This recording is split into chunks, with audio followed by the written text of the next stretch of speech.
हम बात करते हैं पहले क्या क्या है। रिमेंबर दैट करके शुरुआत करते हैं।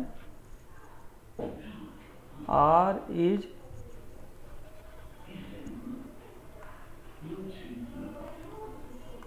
Is UFD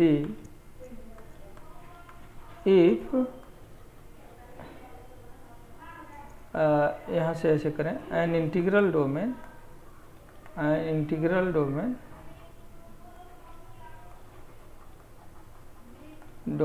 R is UFD if every non-zero non-unit element of R is the product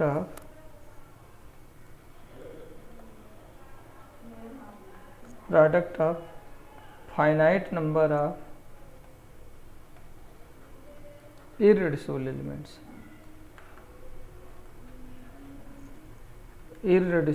elements and this expression is unique up to order and its associates.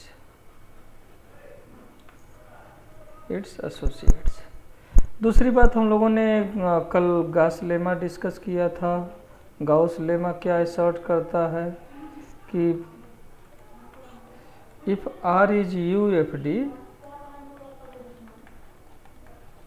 बस मैं रिकॉल कर रहा हूँ, then product of any two primitive polynomials, primitive polynomial क्या होता है, कोई बताओ? इसका कंटेंट 1 हो। हाँ, polynomial with content 1, in other words content unit हो। तो then product of any two primitive polynomials over R is primitive. और इंडीड हम लोगों ने ये भी प्रूव किया था, Indeed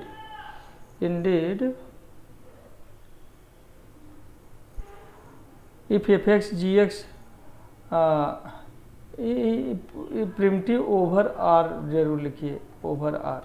Indeed content of product of two polynomials is equal to या is associate to product of their contents. मैंने आप लोगों के लिए रिजल्ट छोड़ा था कल मीन्स प्रीवियस लेक्चर में। और सर आपका आवाज कट रहा है। सबको आवाज़ हमारी नहीं सुनाई दे रही है? मेरी आवाज़ सभी को कटी हुई सुनाई दे रही है? जी सर, सबको कट रहा है। Yes sir. अच्छा, एक मिनट।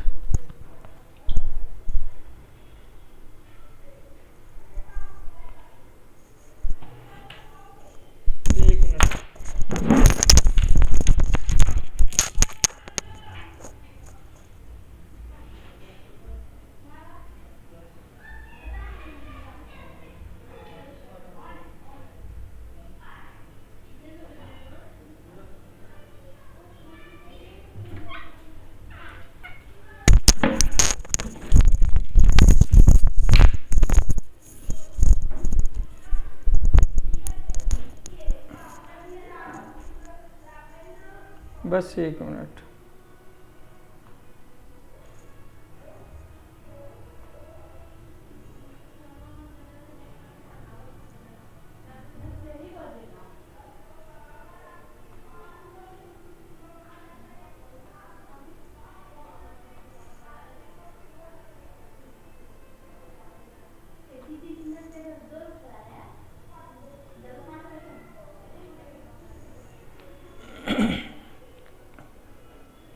अब इस समय आवाज़ हमारी पूरी सुनाई दे रही है कि अभी भी कट रही है? सर अब क्लियर है। अच्छा, ठीक। तो मैं बात कर रहा था कि if R is UFD then product of any two polynomials over R is any two primitive polynomials over R is also primitive, and their content will be associated to product of their contents.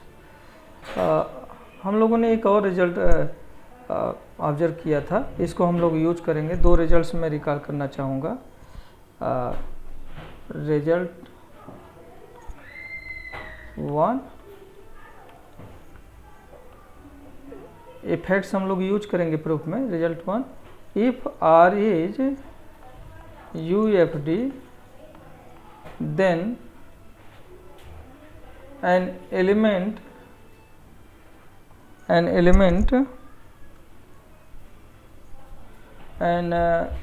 इसको an element of R which is irreducible over R, which is irreducible over R is also irreducible over polynomial ring, irreducible in polynomial ring Rx, है ना। याद रखिएगा R is a subset of Rx। कोई polynomial ले लें, अगर वो R का एलिमेंट है और इररिड्यूसिबल है R में, तो वह Rx में भी इररिड्यूसिबल होगा। और if f is the field of fraction, result 2 की बात कर लें, इन्हीं दोनों को हम लोग यूज करेंगे including definition. If f is the field of fraction of UFD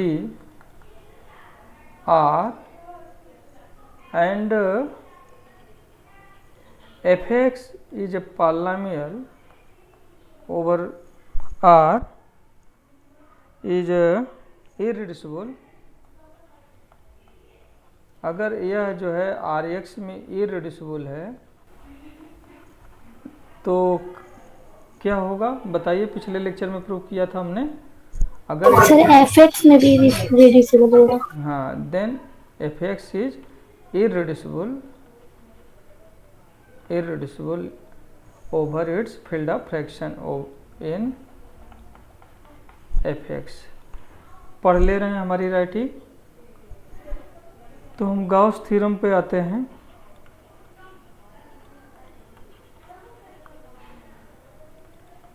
ये क्या असर्ट करता है,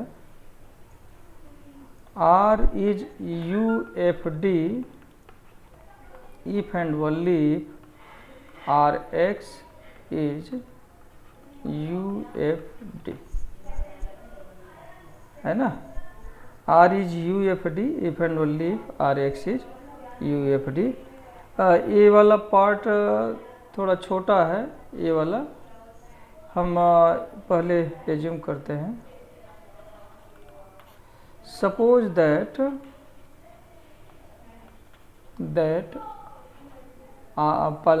suppose that R is UFD, unique factorization domain. हमें क्या प्रूव करना है,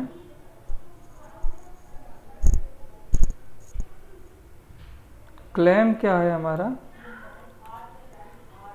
Rx is UFD is UFD। That is, हमें तब प्रूव क्या करना होगा, एवरी नॉन जीरो, डिफिनीशन देखिए क्या है UFD की definition, every non zero non unit element of Rx can be expressed as product of क्या, finite number of irreducible element। Definition जरा पलटिए, बस मैं डिफिनीशन यूज कर रहा हूँ, वही रिकॉल कर रहा हूँ। इररिड्यूसिबल एलिमेंट्स, यही ना। एंड और क्या प्रूव करना होगा, and the expression is unique up to order and it's associate. Associate से। तो ये तो फैक्ट, ये हमें प्रूव करना, आप चाहो तो इसे लिखो या ना लिखो, एंड इट्स एसोसिएट्स। तो यही करना है, ये डिफिनीशन है, यही हमें प्रूव करना है। तो इसको कैसे प्रूव करेंगे बताइए? ये हमको लाना है, क्या करना है, क्या करना होगा बताइए? Every non zero non unit element of R X. तो हम इसके लिए क्या करेंगे, एक जो है non, let F X be a non zero non unit element, non unit element of R X. ये हमने ले लिया। इस थ्योरम को we prove this theorem by induction, ये बात याद रखिएगा, वी प्रूव दिस थ्योरम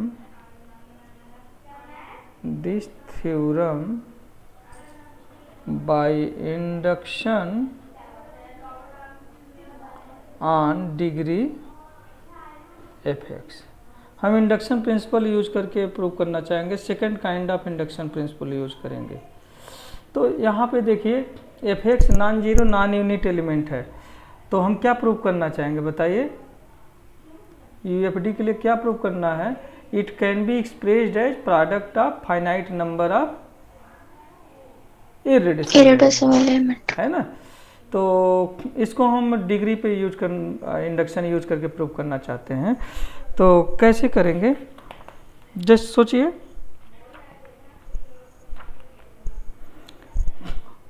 अगर if degree of this polynomial, अब ये पॉलिनोमियल है, नॉन जीरो नॉन यूनिट है, तो इसकी डिग्री क्या हो सकती है? कांस्टेंट तो हो सकता है ना, constant polynomial, non zero constant polynomial. Yes sir. इसकी डिग्री जीरो भी हो सकती है। तो अगर इसकी डिग्री जीरो है तो इसका मतलब क्या हुआ बताइए? Constant polynomial. कांस्टेंट पॉलिनोमियल हो गया। कांस्टेंट पॉलिनोमियल हो गया मीन्स यह किसका एलिमेंट हो गया? आर का। आर का एलिमेंट हो गया। और सिंस आर इज यूएफडी, तो इसका मतलब क्या हुआ? देयरफॉर तो इसको क्या कर सकते हैं? F X can be expressed as P1 P2 dot dot dot dot P R, लिख सकते हैं कि नहीं? Yes sir. क्यों? क्योंकि एफ एक्स तो आर का एलिमेंट है ना, बल्कि अगर कंफ्यूजन हो तो इसको इक्वल टू सी लिख दीजिए, है ना, ऐसे। और यहाँ पे where P I's are irreducible elements in R. और क्या बात होगी? एंड चूंकि आर यूएफडी है ना, तो इसको आर के हर एलिमेंट को हम product of finite number of irreducible element के रूप में लिख सकते हैं। और यह एक्सप्रेशन क्या होगा? यूनिक होगा। यूनिक होगा, and this expression is unique up to order and its associates. यहाँ पे कोई कंफ्यूजन बताएं बेटा आप लोग?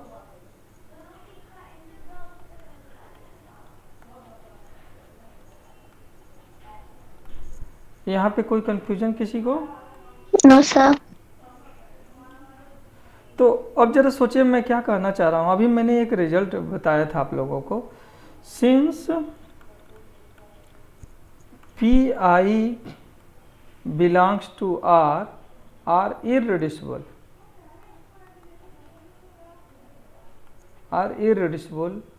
Elements in R. तो आर एक्स में इसकी क्या सिचुएशन होगी? सर इररेड्यूसिबल ही होगा। हाँ, and R is UFD therefore, जो अभी मैंने रिजल्ट 2 शायद लिखा है, नहीं 1 लिखा है, रिजल्ट 1 नाम से, therefore P I belongs to R will be irreducible. कहाँ पे इररेड्यूसिबल होगा? RX में। In R X for all I, ऐसा कह सकते हैं। तो अगर कह सकते हैं तो क्या मिला? तो by one it follows that, तो by one it follows that, तो क्या मिला? It follows that F X can be, क्या मिला बताइए? आपने ये दिखा दिया कि ये जो इररेड्यूसिबल एलिमेंट्स हैं ये तो आर एक्स में इररेड्यूसिबल हो गए, तो इसका मतलब क्या हुआ? इसको product of irreducible elements in R X लिख सकते हैं, है कि नहीं? Yes sir. Yes sir. Product of irreducible elements, बस लिखना ज़्यादा है, थोड़ा क्लियर कर दिया जाए, elements of R X.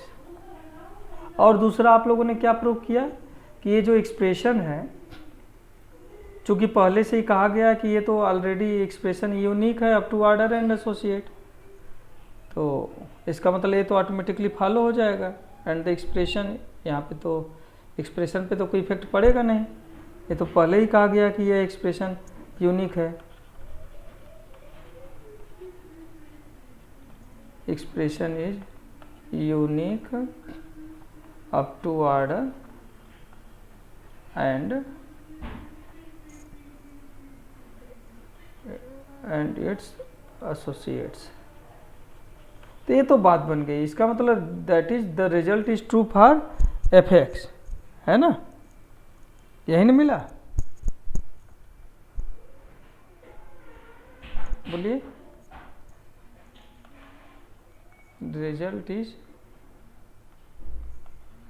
Is true for F X where, जब कोई पॉलिनोमियल अगर लें, अगर उसकी डिग्री 0 है तो उसके लिए ये रिजल्ट ट्रू है, ये हमने प्रूव कर लिया। Yes sir. अब हम क्या करते हैं, second kind of induction principle use करना चाहते हैं। तो suppose that the result is true, इस तरह से कहेंगे कि भाई n के लिए प्रूव करना है, हमने 0 के लिए दिखा दिया, अब हम कहेंगे कि n से छोटे डिग्री के पॉलिनोमियल के लिए ये रिजल्ट ट्रू है। Suppose that the result is true for all those polynomials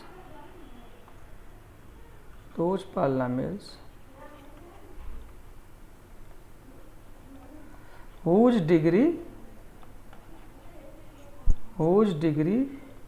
is less than, क्या लिखें बताइए? NG। डिग्री एफ एक्स से ना, हमने मान लिया कि यह रिजल्ट ट्रू है उन सभी पॉलिनोमियल के लिए जिनकी डिग्री एफ एक्स से कम है ना? मान लिया है कि एफ एक्स की डिग्री n है और 0 के लिए प्रूव किया है, तो n 1 हो सकता है और 1 से बड़ा भी हो सकता है ना? Yes sir. तो अब जरा देखिए हम क्या करना चाहेंगे, क्या ट्रिक लेना चाहेंगे। नाउ जरा इस पे फोकस करिए। मैंने शुरुआत में बताया था कि जो पॉलिनोमियल एफ एक्स लिया हमने, तो इसको हम लिख सकते हैं, इसके कंटेंट को अलग कर लें, जो बचेगा उसका नाम f1 x रख दें, तो ये f1 x क्या हो जाएगा? एसोसिएट होगा। कंटेंट को बाहर कर दिया तो इसके कोफिशिएंट यूनिट होगा सर। यूनिट नहीं बेटा, primitive. Primitive. Yes, sir. Yes, sir. है ना, तो वेयर f1x इज प्रिमिटिव।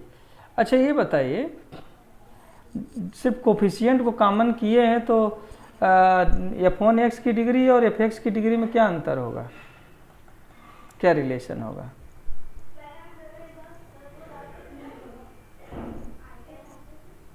बोलिए। अरे भाई कोई पॉलिनोमियल लेके देख लो ना। 2 + 6x ले लिया तो 2 इंटू 1 + 3x ले लिया, तो इसकी डिग्री और इसकी डिग्री में क्या रिलेशन है? सेम है। कंटेंट में तो बस कांस्टेंट टर्म को बाहर कर रहे हो ना, कांस्टेंट टर्म ही ना आ रहे हैं कंटेंट में, तो यस सर। तो इसकी डिग्री क्या होगी? इक्वल होगी। इक्वल होगी। ठीक है। अब यहाँ पे इफ सी, अब कंटेंट पे जरा फोकस किया जाए। इफ c(f(x) इज यूनिट, तब तो कुछ करना ही नहीं है, is unit, then nothing to do. मान लो यह यूनिट नहीं है, अगर यह कंटेंट यूनिट नहीं है। अच्छा, कंटेंट कभी 0 हो सकता है क्या? No sir. तो if c(f(x) is non unit, then तो इसकी डिग्री क्या है बताइए?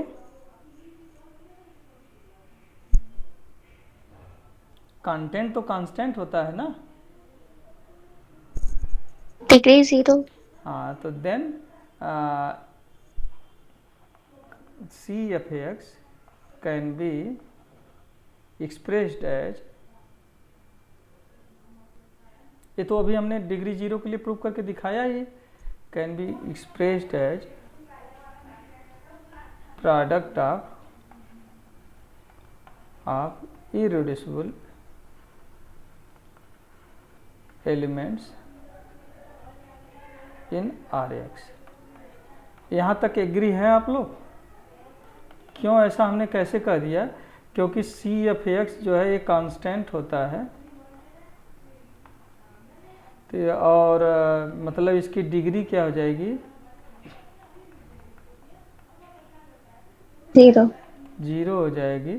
और 0 के लिए आप लोगों ने प्रूव किया है कि कोई भी कांस्टेंट है, या ये कहें कि RUFD है ना,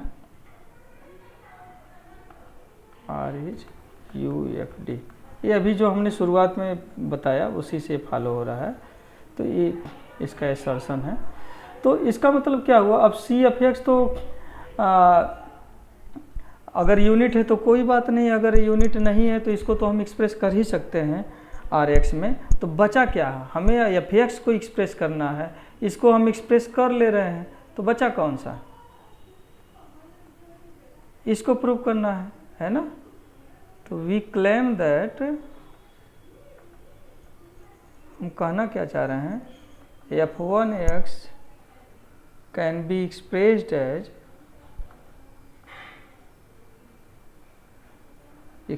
एज प्रोडक्ट ऑफ,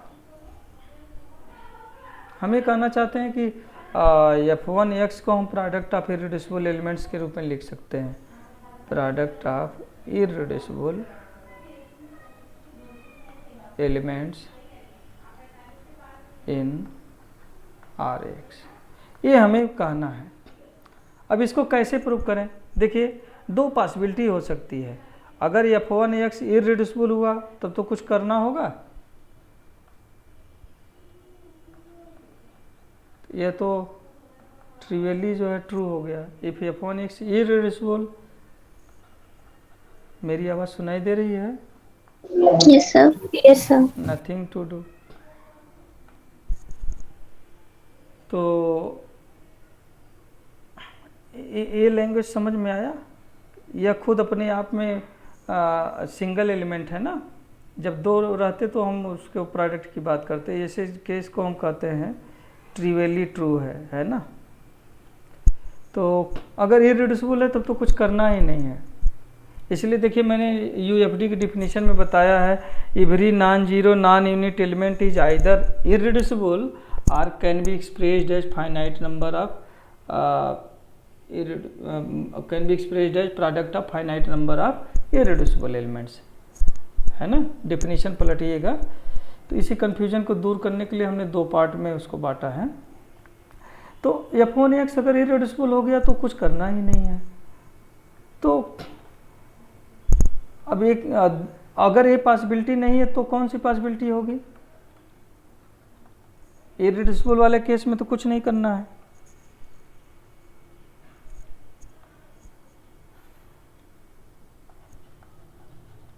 तो सोचिए क्या करें। सपोज दैट अगर ये इररिड्यूसिबल है तो कुछ करना ही नहीं है, तो मान लेते हैं कि इज नॉट इररिड्यूसिबल, मतलब रिड्यूसिबल। तो डायरेक्ट रिड्यूसिबल लिख दें। Yes sir. इज रिड्यूसिबल मतलब कि हम एज्यूम कर रहे हैं कि नॉट इररिड्यूसिबल।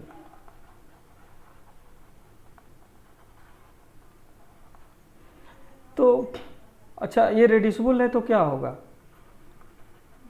बताइए, क्या कर सकते हैं इसको? At least product of two elements लिख सकते हैं ना। Yes sir. इसको 3 कर दिया। वेयर नाइदर, अब रिड्यूसिबल लिया है तो क्या इसमें से कोई यूनिट होगा? Neither gx nor hx is a क्या? यूनिट। क्लियर है बात? Yes sir. एंड सो ये दोनों यूनिट नहीं है। अच्छा, neither gx nor hx is a unit. चलिए अब यहाँ से देखिए हम लोगों ने ये ऑब्जर्व किया है कि अब यहीं पे हम गाउस लेमा यूज कर सकते हैं। तो हाँ, एक चीज़ हम क्या कहना चाह रहे थे, एक मिनट। देखिए ये तो प्रिमिटिव पॉलिनोमियल है ना। Yes sir. तो इसका कंटेंट इन दोनों के कंटेंट का प्रोडक्ट होगा कि नहीं? Yes sir. और इसका कंटेंट 1 है, मतलब एसोसिएट टू 1 है, तो इनके कंटेंट भी क्या हो जाएंगे? एसोसिएट टू 1 होंगे, है ना। Yes sir. अच्छा मैं कहना क्या चाह रहा था यहाँ पे देखिए, neither this nor this is a unit. Clearly देखिए इसकी डिग्री क्या होगी?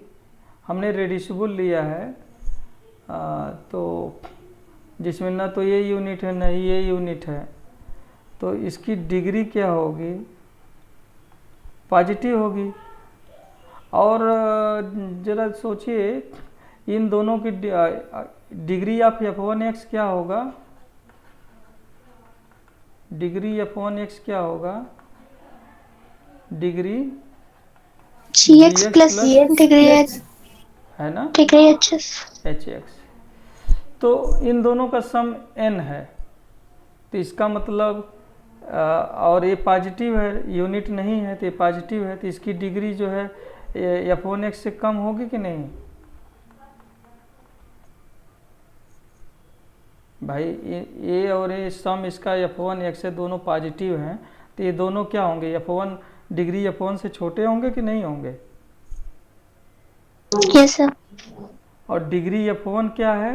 डिग्री f और डिग्री f1 में क्या रिलेशन है? जरा देखिए ऊपर यहाँ पे इक्वल है ना। तो यस सर। ठीक, वेरी गुड बेटा। तो ये हो गया डिग्री f(x). तो हमने क्या पाया? सिमिलरली इसी तरह से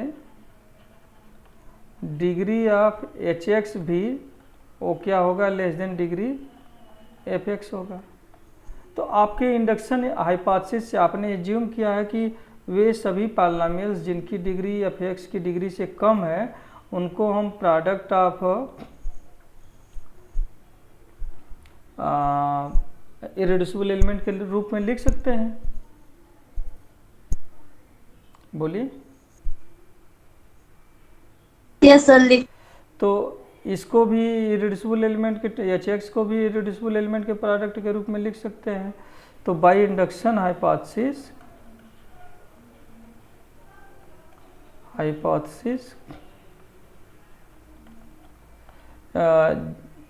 जी एक्स को आप लिख सकते हो, यहाँ पे मान लीजिए आप लोग जो है कुछ नाम बदल दिया जाए, जी के लिए जी ही रख लेते हैं, जी one X dot dot dot डट जी के एक्स, और एच एक्स को लिख सकते हैं H one X dot dot dot dot H L X. ठीक है, कर सकते हैं ऐसा।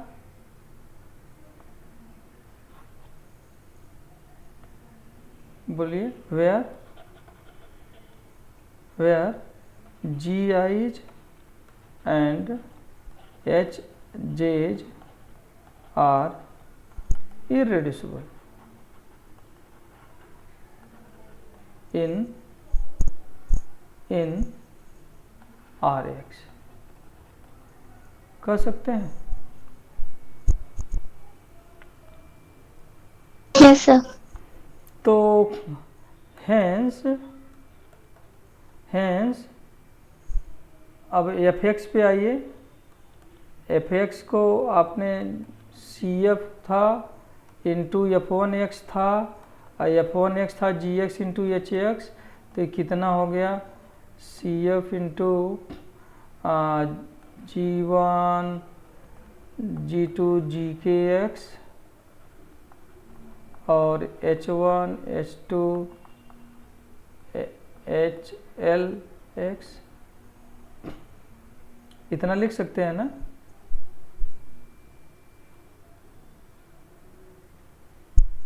वेयर, अच्छा सी एफ को हमने वेयर सी एफ, यह भी तो is also product of irreducible element है, product of irreducible element in R X. यह तो प्रोडक्ट ऑफ इरेड्यूसिबल एलिमेंट है ही आर एक्स में, ये सभी इरेड्यूसिबल हैं ही आर एक्स में, तो इसका मतलब एफ एक्स को प्रोडक्ट ऑफ इरेड्यूसिबल एलिमेंट लिख लिए कि नहीं लिख लिए। Hence, fx can be expressed as product of irreducible। मेरी बात समझ में आ रही है बेटा आप लोगों को? कहीं दिक्कत हो तो बोलो। Irreducible elements in R x, कहीं कोई दिक्कत, कोई कंफ्यूजन? ये लाइन क्लियर हुई कि नहीं? ये कैसे लिखा? सर लास्ट लाइन फिर से बता दीजिए।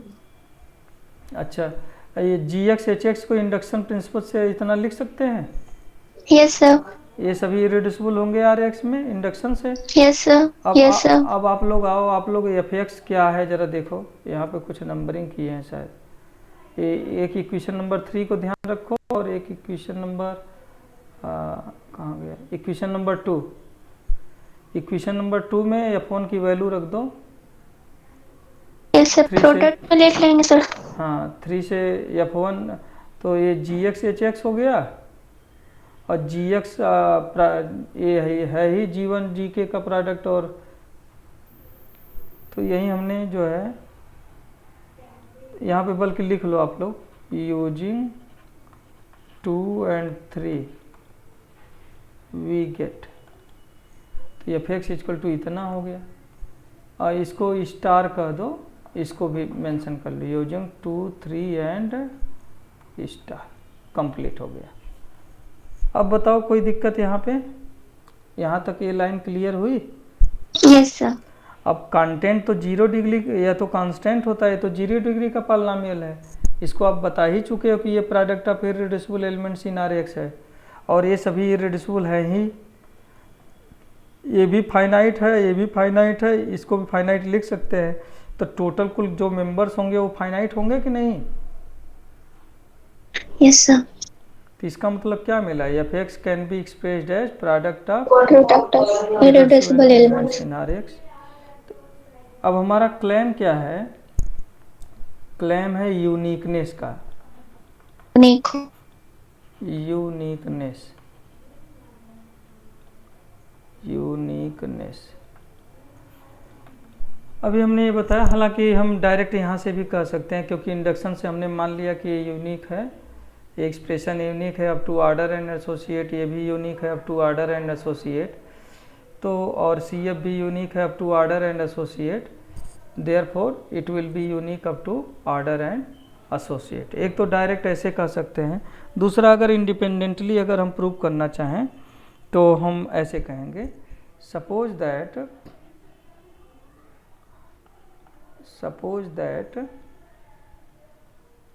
तो हमें यूनिक प्रूव करना है, हम उस रिजल्ट को नहीं यूज करना चाहते। हालांकि यहाँ पे यूज करके डायरेक्ट कह सकते हैं, फॉलो हो जाएगा।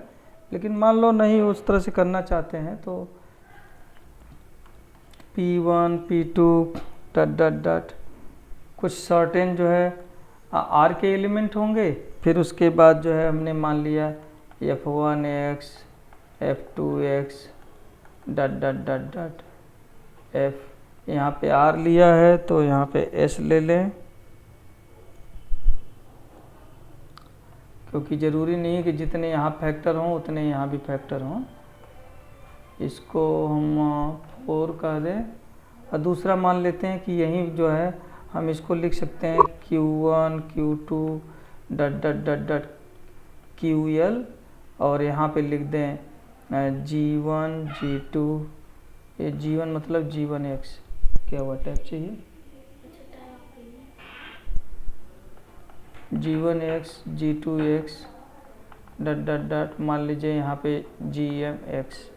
आपने दो तरह से एक्सप्रेस किया, वेयर P इज Q इज F,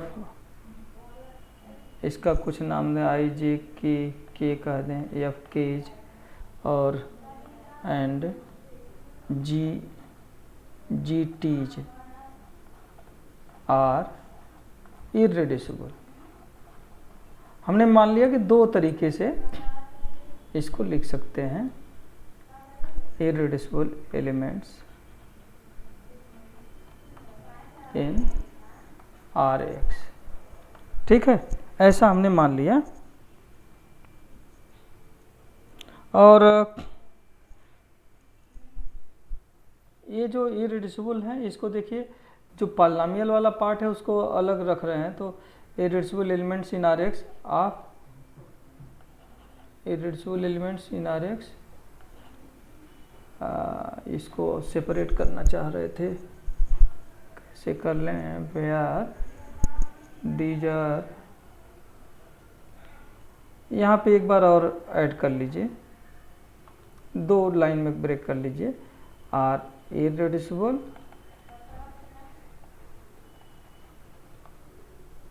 in Rx and these are irreducible element in Rx of positive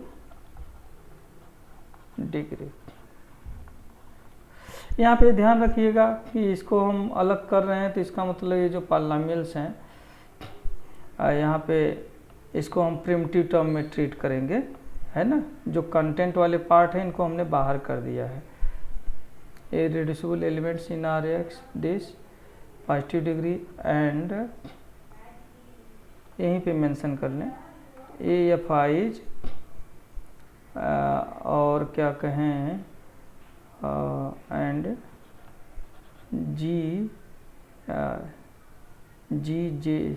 GT is are primitive. इसको प्रिमिटिव लेकर के चला जा, जो कंटेंट है उसको हमने पहले ही अलग कर दिया है ना, ठीक है। नई बात समझ में आई? जैसे हम कोई पॉलिनोमियल लें, मान लीजिए 9 + 6x² आपने लिया, तो इसको क्या लिख सकते हैं? इसके कंटेंट को अलग कर दें इनटू, और ये जो है हो जाएगा 3 + 2x², होगा कि नहीं?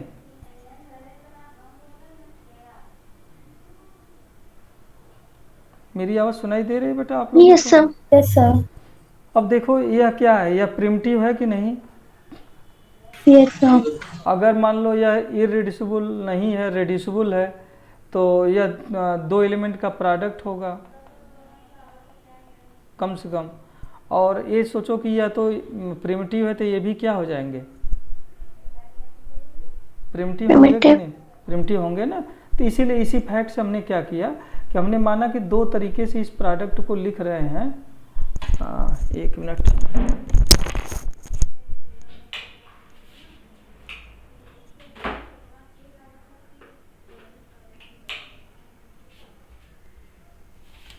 हाँ,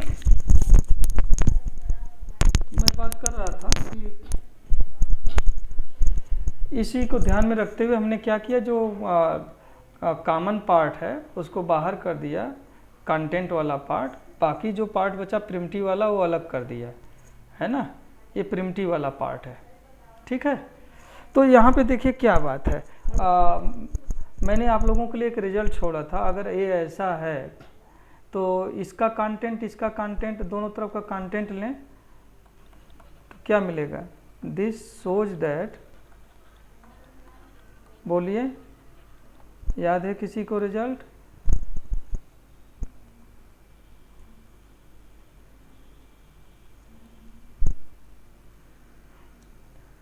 नहीं याद है किसी को रिजल्ट? ये जो नंबर्स हैं ये इनके एसोसिएट होंगे, और ये जो पॉलिनोमियल से या इसका यस एसोसिएट सर, होगा। एसोसिएट होगा। हाँ, this shows that P1 P2 ... PR is associate to Q1 Q2 ... QL। और क्या होगा? और ये जो क्वांटिटी है F1 F2, हम x नहीं लिख रहे हैं, Fs is associate to G1 G2 ... GM। ऐसा लिख सकते हैं। यस सर, अब यस देखिए, sir. Since R is UFD, तो अगर A और A दोनों एक दूसरे का एसोसिएट है तो एक्सप्रेशन जो है क्या होगा? डिफर बाय यूनिट है, तो नंबर ऑफ ये टर्म्स जो है इरेड्यूसिबल टर्म्स क्या होंगे भाई? RUFD है ना। तो अगर आप दो तरह से लिख रहे हैं तो ये नंबर ऑफ जितने इरेड्यूसिबल एलिमेंट इधर होंगे उतने ही इरेड्यूसिबल एलिमेंट इधर भी होंगे। ये रिजल्ट मैंने आप लोगों के लिए छोड़ा था, जो मैंने रिजल्ट आज रिकॉल किया है उसके अलावा ये रिजल्ट था जो मैंने आप लोगों के लिए एक्सरसाइज में दिया था। तो ये यहाँ से क्या होगा? R = L हो गया, ठीक है। और ये एक्सप्रेशन यूनिक हो गया। अब हमें इस पे आ रहे हैं, सिंस ये जो एफआईज हैं ये तो इरेड्यूसिबल हैं, इज इरेड्यूसिबल, ध्यान दीजिएगा थोड़ा सा यहाँ पे, ये RX में इरेड्यूसिबल है। तो RX में कोई इरेड्यूसिबल है, RUFD है, अगर F इसका फील्ड ऑफ फ्रैक्शन हो तो यह कहाँ पे इरेड्यूसिबल होगा? FX में भी होगा, फील्ड ऑफ फ्रैक्शन में भी। and so it is irreducible। बस बात बन गई है, देखिए, irreducible in fx। तो जितने एफआईज हैं ये सभी fx में इरेड्यूसिबल हैं, है ना। और fx क्या होता है भाई? Field of fraction. हाँ, फील्ड ऑफ फ्रैक्शन एफ है, तो देखिए ये इरिड्यूसिबल है, और so this is irreducible in F X, that is इसको ऐसे देखिए ना, F1 F2 dot dot dot dot F S is same as, up to unit बात कर रहे हैं, इसको सेम कह रहे हैं, जी एम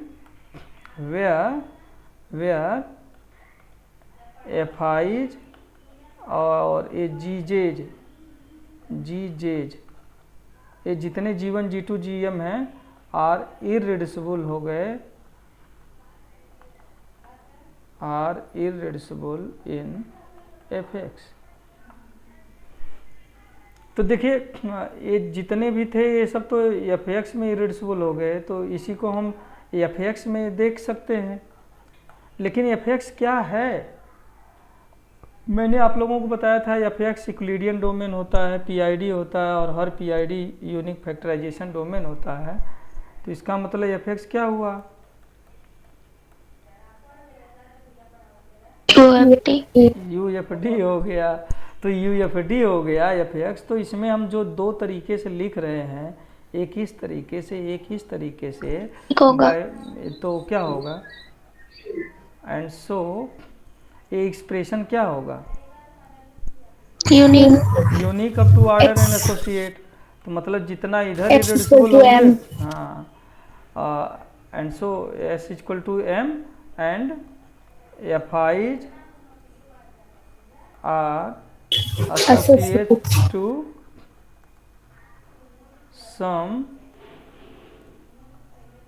सम जी जेज। तो हर एफ आई इसमें से किसी एक का एसोसिएट होगा।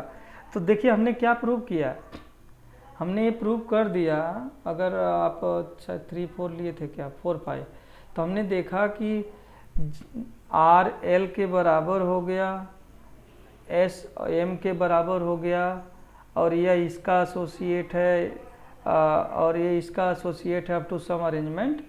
तो इसका मतलब क्या हुआ, हमने क्या प्रूव कर दिया, दिस शोज दैट, हमने प्रूव किया कि टर्म्स जो है दोनों तरफ सेम है। This shows that expression is unique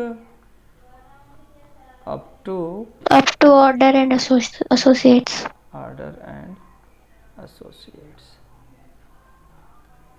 अगर इतना लिखने में दिक्कत होगी ना, तो आप यहीं पे इस पार्ट को ना लिख करके आप यहीं बता दीजिएगा कि इतना, यहीं पे कहिएगा, ये बात यहाँ पे मेंशन कर दीजिएगा, where are irreducible and is unique up to order and, यहाँ पे एक बात लिख दीजिएगा, एंड इज यूनिक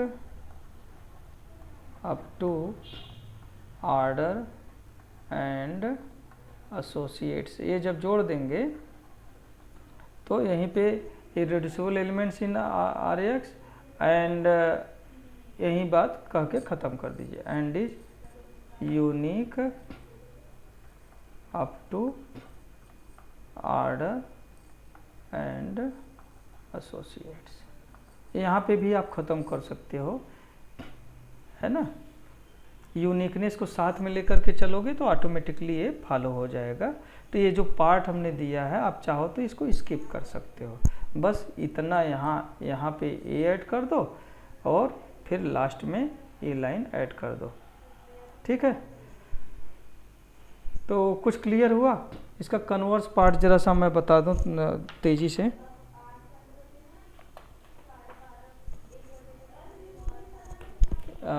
या मैं इसका भेज दे रहा हूँ, इसको जो है आप लोग पूरा कर लीजिएगा। कन्वर्सली सपोज दैट, बहुत छोटा सा आर्गुमेंट है, शुरुआत कर देते हैं। और conversely suppose that R X is U F T, ठीक है।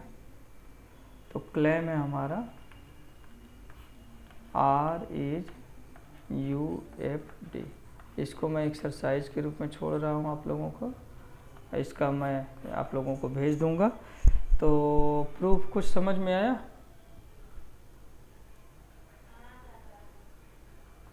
Yes sir. मैं कुछ समझा पाया? बेटा आप लोग बताओ, इसमें मात्र 15 लोग जुड़े हो आप लोग, कुछ बातें हमारी समझ में आई?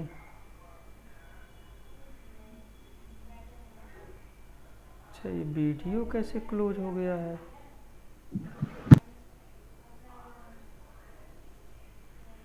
किसी कोई क्वेश्चन? No sir. तो अब आगे जो बचा मैंने पीडीएफ शेयर किया है ना आप लोगों को? एक मिनट देखूं, शायद उसमें वो पार्ट होना चाहिए। पीडीएफ मैंने आप लोगों को शेयर किया है, RAGFT। देन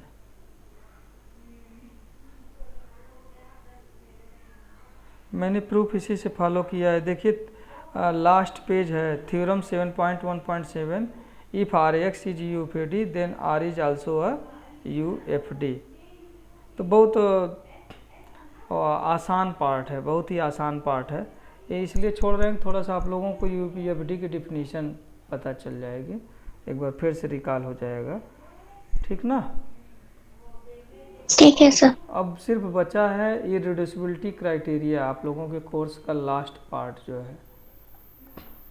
1-2 लेक्चर और लगेगा इररिड्यूसिबिलिटी क्राइटेरिया। तो आप लोग ये बताओ कि कुछ मैं समझा पा रहा हूँ कि नहीं? यहाँ से चीज़ें समझ में आ रही हैं? Yes sir.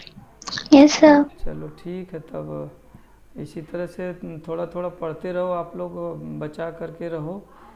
स्थितियाँ तो देख ही रहे होगे, न्यूज़ देख रहे हो कि नहीं तुम लोग? बीच बीच यस सर। स्थिति अच्छी नहीं दिख रही है, स्थिति बहुत खराब दिख रही है भारत की।